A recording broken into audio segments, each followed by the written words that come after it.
Hi, I'm Dave. Hi, I'm Robin. Welcome to Schoolwide Download. All right, welcome back to Schoolwide Download. I'm Robin. And I'm Dave. And today's topic, I think that every teacher uses this on a daily basis, sometimes without realizing it, sometimes maybe properly, sometimes maybe improperly, but it's humor. Oh, this is a good one. I feel like... I'm excited about this Yeah, one. I am too. I feel like that in the classroom, I can just judge based on how I know you, that you were probably a pretty humorous, funny teacher in the classroom. Guess that depends on who you'd ask. That's true. I mean, probably a little dry. Yeah. But yeah, I mean, why not try to have fun? Yeah, it makes your day better, doesn't Yeah, it? exactly. So, it's something that I think we talked in a previous episode about avoiding burnout and exhaustion, because this job, like almost any job, it has its challenges. Right. But I think if you can laugh with your students, if you can especially laugh at yourself. That's what I was just going to say. I think that happened to me more than not. So I do think it creates rapport in the classroom. It builds trust. It does. And I think we're going to go into a little bit of detail about how do we leverage humor in a positive way, and what are maybe some things you should be careful about when it comes to maybe going too far or possibly leverage it in a negative way. And I'll tell you, the one thing that I always think of, I don't know that this is humor, but I always think it's probably been a couple of years now where the videos went viral for these teachers that would, every single student would have their own unique handshake. Oh yeah, Do you remember that? Yeah, I could never do that. Oh, there's no way. But it was so much fun. As they're entering the room, you start your day off with this like positive, uplifting handshake. But that's the same thing with humor. I think when I think back of like we talk about like what was your most memorable moment in the classroom.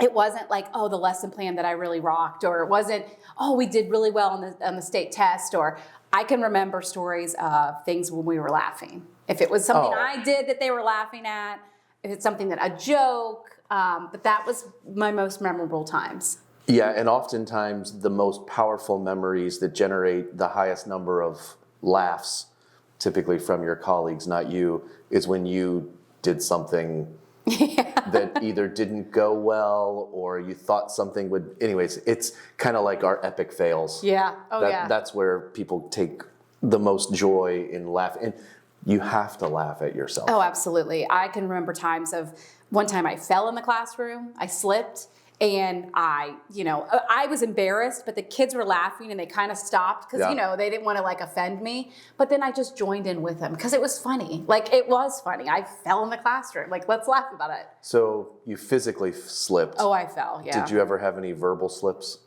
Yes, I did. You can't imagine that, right? No. Yes, probably more times than I should have. But one time I remember I dropped my coffee mug. And I no longer have glass mugs, but I dropped it. It shattered, and a word slipped out. And my Darn.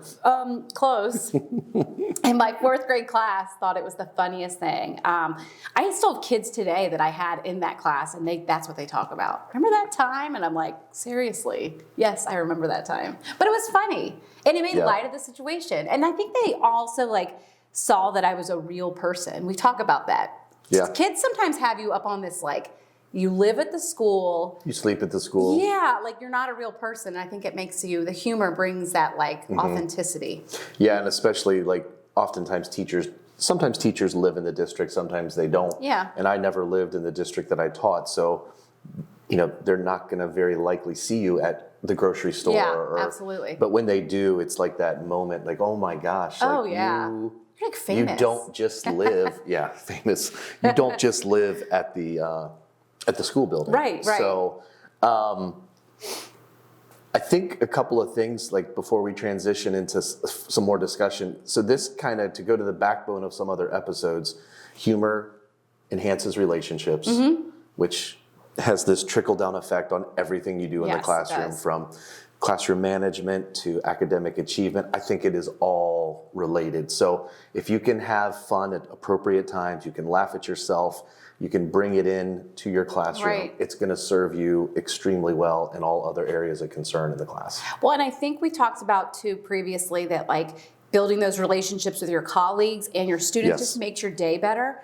That's the way humor is. If you can have fun at work, then your day is just better. That goes in all jobs, I feel like. Right. So let me ask you a question. Is there so we're talking anecdotally, like I do believe probably sometime after I have exited this place, there's going to be research that comes up that proves that the phase of the moon affects behavior. Oh my gosh, absolutely. I think there's you walk in, no full doubt. moon night. Like we used to be like, it's a full moon, everybody get ready. Even though I'm not in the classroom every day, if I'm driving in the Yeah. morning and I look up and I see it, I'm like, oh Lord. Yeah. Like from hospitals Yeah. but then with what we do in the classroom, you see a full moon, not all the time, but I just believe that it's going to be proven at some point in time that a full moon, because we would warn each other as well. Oh yeah, we would. Did you see what's out there driving in? Oh, But yeah, then it was let's like, get ready. did you not then in the? Did you manifest it yourself? Well, don't I know. feel maybe, but I feel like I would then walk in that day like ready to be like, we're having fun, we're gonna laugh, because if not, it's Yeah. gonna be awful. Absolutely. awful. So there's no science on that yet. So is there any science There is. So currently? for humor, yes. Okay. So humor does lower stress hormones, which makes sense. If I'm having a good time, like I'm not stressed out. So I think that's the same for kids. Like if they're laughing and as long as we're not just laughing all day long and not getting our stuff done, but you know, Right. if there's an element of humor, I feel like it just stays calmer in the room. But science does say that. It increases dopamine, which improves memory and engagement, which is what we want, right? That's exactly what we want. It also helps students to feel safe into taking risks. So let's talk about that one. It makes them feel safe at taking risks. Why? I wonder why. Yeah, I mean, I think we always, we try to preach, I think, to fail forward. Yeah. Like famous people throughout history, Yeah.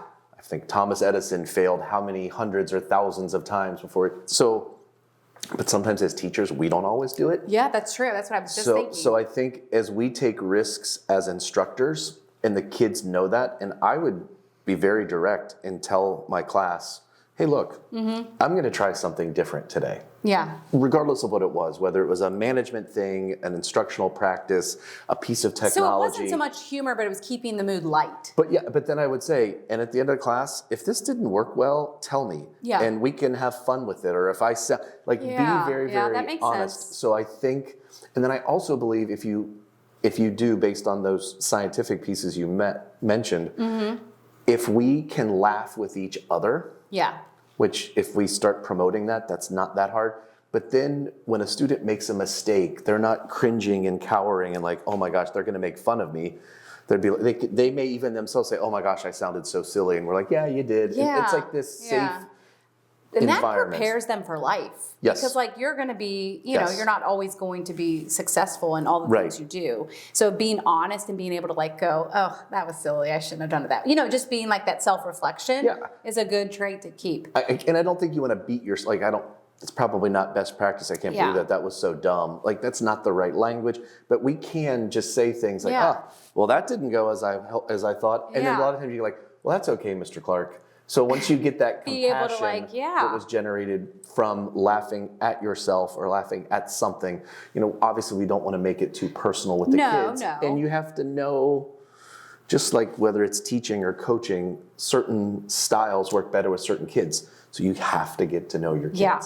I can also think back too. I mean, I think like the kids in my class would think it was so fun when a teacher and I would joke back and forth. If we'd have like this ongoing thing, it just made it like more memorable. And that's one of the other things. It says it makes it more memorable for the student. So I just think adding Yeah. that element of play and laughter and the back and forth and all that, it just makes it like.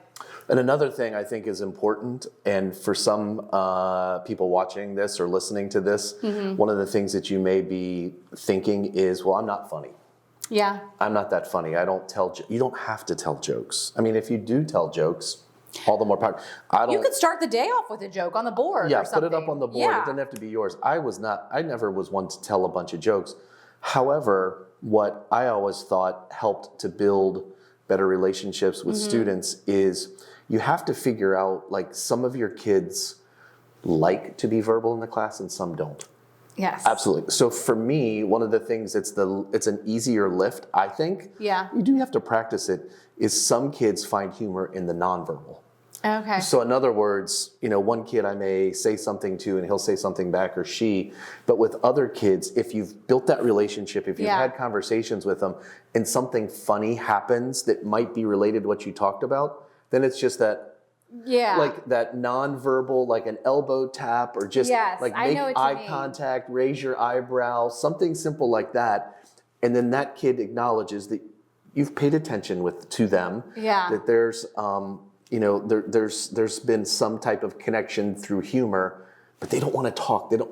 So you can do that it. makes sense. So don't forget nonverbals. Well, it's a relationship builder with the kids. It is. I was in a classroom last week, and a student was shutting down completely. We were doing writing. It was evident she was struggling. She had her head down. The teacher said something to her. She snapped back. It was getting ready to turn into like a situation probably where she was going to go to the office. And I was trying to de-escalate the situation so that just, protect the kid a little bit, but also the teacher was getting frustrated. So I walked over to her and I did kind of what you said. I elbowed her a little bit. And she looked up at me like, who in the world? And I was like, blink once if you need to get out, and blink twice if you're okay. And she looked at me, she looked around at her friends, and then they all started laughing. And then immediately, she wasn't mad. The teacher looked at me like, I can't believe that even worked. I didn't really intend for it to be that funny. I think I was being kind of serious, like blink once if you need me to help you get out of here. And it ended up being this like joke. And now I was there yesterday, and she looked at me and she blinked, and I thought, "Oh my gosh!" So now this is like our nonverbal. You've got it. She was being funny. Yep. And she's kind of a difficult student. She does tend to like shut down easily. But now all I have to do is blink at her, and it just switches it, and it worked. And it can make connections. And you mentioned the term de-escalate. It can also de-escalate. Yes. So somebody does something in the classroom, like drops a Chromebook or something dramatic. You've got a couple choices. You can dramatically respond, like, "Oh my gosh, I can't believe you!" Which is the last thing that. It's just you just have to make. So hypothetically, they drop the Chromebook. It's very, very loud. The class having to be quiet. It's just okay, and that happened. So moving on, like just And sometimes you're going to have a percentage of kids that might snicker or smile, but it de-escalates. If it's a student that would be very humiliating to, it just. That is a really good piece of advice, I will say, especially if you're new to the profession, or if you don't find yourself being like that funny person. If something happens in the room that is kind of a big deal, dropping a Chromebook, I mean, I can see where it could be, I can't believe you did that. We said 2 hands. Like, you could go there, or you could go, okay, well, that's the end of that. And then it's like it cuts the tension, and the kid picks the Chromebook up, and you just saved yourself a huge episode or issue or you're not encouraging dropping Chromebooks, and maybe they did do something wrong, but now this class and the students or the student, they know something. I can make mistakes, and I'm not going to be ridiculed. You as the teacher, you've de-escalated instead of escalate. People are calm and comfortable, not fearful that you're going to laugh. So I mean, that's another thing when it comes to humor and just kind of decorum in the classroom. The words are important, but how you deliver them. And so humor's good for kids, but it's also good for teachers. Yes. We've talked about, that burnout or taking care of yourself as a teacher and how to do that. And I will tell you from experience, if you can laugh in the classroom or laugh with your colleagues, you are going to have a better day. You are going to want to go to work. You are going to, that burnout's not going to happen because it's fun to go. Yep. Even just in our workplace, we've been known, or you more so than me, to play jokes and to have fun within the office. It makes a difference. I like coming to work because it's fun. Yeah. You know? So when I was teaching, in any school district, teachers come, teachers go, they leave the profession, they go to a different district. Yeah. One of the things that was always nice about where I worked, sometimes we had difficult days, but we always had a sense of camaraderie. So despite the fact that you close your door and teach on your own, do not ever underestimate the value of those relationships with the other teachers. And one of my fondest memories, and if Jeff Merrill ever watches this episode, this is a shout out to him. We all kind of started to get into that. We should start to do that, shout outs. Yeah, to that initial, when the shows of, which I know you're a fan of, Survivor and The Amazing Race first came out, there was another show called The Mole. Okay, I remember that. Real simple premise, somebody's the mole, they know they're the mole, nobody else does. Every week you take a quiz, whomever gets the lowest score on trying to guess who the mole is out. So we did that. And we probably had 10 to 15 people that, oh my gosh, it was so much fun. And I'm convinced that sometimes there were certain teachers participating in that game that thought, I don't know if I want to go to school today. Oh, we have a mole activity after school. So not everybody wanted to participate, but even those that didn't would come up to me and be like, so you the mole? Like, they were fascinated, they were interested. And then the students found out about it. Oh, very So I'd be at the end of class dismissing, like, Mr. Clark, you the mole? I love that. But so it was humor, it was fun. It was like, fun. And if you had that really, like you said, you were like, oh, I don't feel like going today. I don't feel very good, or or I'm just, I feel too much. Oh wait, we're going to be doing this, and it's like you want to be there to be. That's a great idea. It was so much fun. That does make the difference when you can laugh with your friends and your coworkers. I was the mole once. I could totally see that. I could see. Were you good at the game? Yeah, we played 3 times. I was the mole once and I won twice. There you go. Yeah, I could see that. So that's a great idea. So those of you that I played with, remember that. Gosh. All right. So let's debate a little bit. Let's talk. Okay. Do you think humor can cross the line? Or we keep saying it's essential to survive. We need it. Do we need it, or can it get too far? Can it go too far? Well, I'll answer that in 2 parts. We do need it. Yeah. I think you should, if it's something that doesn't come natural to you. I always use the terminology, you have a teaching practice, just like a doctor has a medical practice. You're practicing teaching, like he or she is practicing medicine. You need to practice humor, because from what you said, both scientifically and anecdotally, it will make your job easier. It will make your job more enjoyable. I think your kids will do better. Yes, I think it is essential. I think you should leverage it, but can it go too far? 100%. Sometimes I've had a tendency in the past to be a little sarcastic. You do not. That's what I was just going to say. So what are your thoughts? No, you are absolutely right. It's not really a debate, because I do agree with you. I think we both know that humor is pretty important. But I have seen teachers use sarcasm, and it is not intended to be negative or to make a student feel bad, but it goes there. Yeah. Sometimes students aren't ready for sarcasm, depending on the age. They don't understand it. Or I had students that weren't, that were from other countries, and they didn't understand sarcasm. And so they were taking it as like not a joke. They were like, I can't believe you said that to me. And you have to almost stop yourself and go, wait a minute, I need to Yeah, because humor should not be at somebody else's expense for the enjoyment of the others. That's no, with the only exception being maybe at my own expense. I would be okay with that. I can poke fun at myself. Right. But it can't be at another student. And there are things you do need to be aware of, because not only do students come from different cultures where they may be listening, or I should say hearing you literally, when that's not what you meant. You don't know what interactions or how they interact with their friends, how they interact with their family. Absolutely. You just need to be now, very cognizant and I'll be of the that. first to admit, sometimes at moments of frustration, I would want to lean towards a little sarcasm as a coping mechanism. Have I ever done that before? I'm going to say yes. Yeah. Oh, yeah. But it's not best practice. That's not something you should do.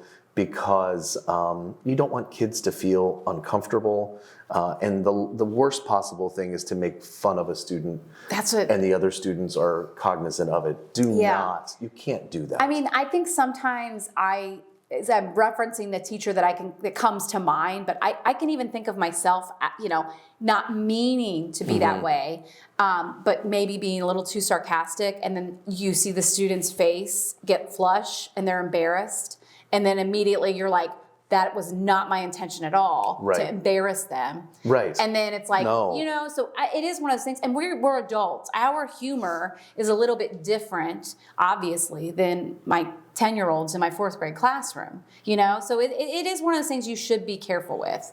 I think it's essential to have humor, but I do think, knowing the age of the students, the group that you could joke so much differently with your middle schoolers than I could with my elementary. You know what I mean? Mm-hmm. Mm-hmm. Oh, yeah, absolutely. So to kind of wrap up that segment, you should think of positive ways in which to leverage humor to help you with classroom management, to build stronger relationships with students, to make yourself more approachable because you can laugh at yourself. Yeah, I think that all does do building. But once again, it should not be personal. Sarcasm is just not a good idea. Yeah. And sometimes one of the powers of, I know we don't always love being observed, but that is something that you could ask during an observation with an administrator. If you're a new teacher, ask your mentor, hey, I know humor is important. Give me some feedback. Yeah, and that's a great idea. And if the feedback that you get is, you're a little sarcastic, just be open to suggestions. I think that's be great. Open to some coaching. So really, I think, at the end of the day, we just want you to, if you are not a funny person, or you don't feel like you are, just try bringing in a little bit of like a riddle or a joke, or just try to make light of a situation. I think also when those tough situations do happen in the classroom and you want to go to the dark side. I can't believe that stop, take a breath, and think, how can I make light of this? Right. And if you don't think you're very funny, which maybe you aren't, I don't know, then start with something simple like, here's the joke of the day, and put it up on the board. Absolutely. And then when your students laugh, smile with them, laugh with them. And if they say, oh my gosh, that's not funny, then it's okay to say, well, I tried. It's kind of like a comedy club, like Yeah. your classroom is, because if they're not laughing and you're thinking you're funny and they're not laughing, you're like, yeah, that's not that good. Part of teaching is presenting and performing. It is. So, yeah, good point. So that's humor. Yeah. Well, thanks for joining us. I think that's all we have for today. Join us next time, and be sure to subscribe and like and follow us, and leave us some comments. We love to hear from you. Yep. Let us know what you're thinking. Let us know any topics that maybe you want us to address in a future episode. And we look forward to seeing you in the next podcast. Yeah. Thanks.